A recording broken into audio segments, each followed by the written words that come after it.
Hello and welcome to The True Believer. I'm your host, the Mighty MC Man, and I'm here to talk to you guys about what the Ultimate Universe is, or in this case, rather, what it was, starting with Disrespect me, and I'm real disrespectful.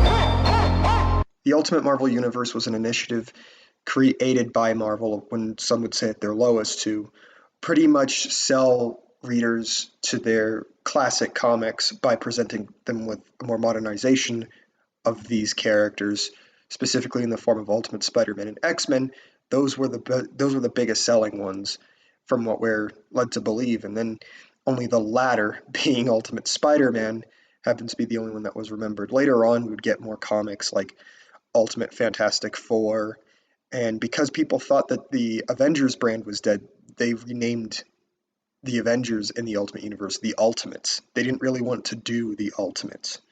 It was something completely different, and in the way that they were considered dead, but because Busick requested, hey, don't call this book Ultimate Avengers, call it something more like whatever, but just don't call it Ultimate Avengers. And as such, the Ultimates was a name spurred by Marvel.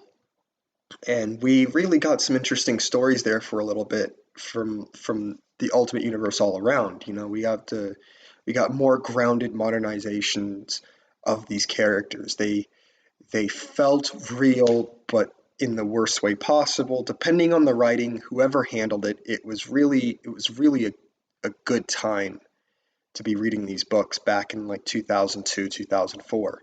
The Ultimates made their first appearance in 2002, and Ultimate Spider-Man and Ultimate X-Men were 2000.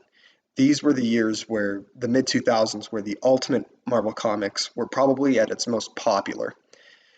And due to its popularity, there have been multiple situations where we have seen these characters and these versions of these characters used in multiple ways, such as Flinch, credit card, work the wrist, LeBron with the chip. All the sauce made a slip when I walk, I trip. now during this time, there was a lot of elements that film was using or were using in regards to design and character, such as the early 2000s Spider-Man and X-Men movies. And those really did pay off because those were the things that brought the most attention to the book, and they really did start treating these books like they were AAA titles and stuff like that. And we really did get to see more of their adaptations, such as Ultimate Avengers. Ultimate Avengers is pretty much Ultimates just done better.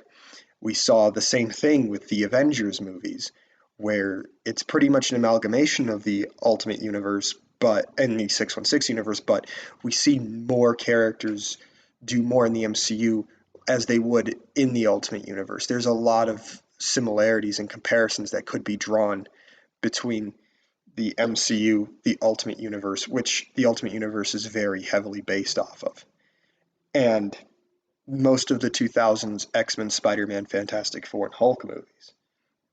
These were things that really did make these books benefit in such a way that they became even more popular. And it got so popular that, for example, characters like Monica Chang got her 616 debut in 2013. That's how big this is. And this is something that I'm going to lead into talking to here in a minute. I want to say this is probably the hardest subject. I'm feeling like I'm ace, giving all the fades. Hit and run, they starving, taking pics.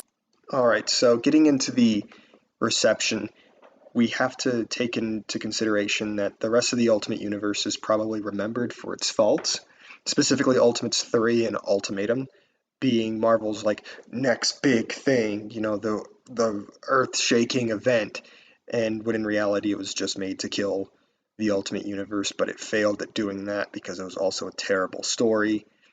It's not a good story. I highly recommend avoiding it, only for us to get a relaunch in the form of Ultimate Comics, in the form of Ultimate Comics Spider-Man, which is a lot of what the MCU is based off of for Spider-Man. Ultimate Comics X, which is pretty much the new X-Men, and then New Ultimates and Ultimate Comics Avengers. Those were the type of books that really did well.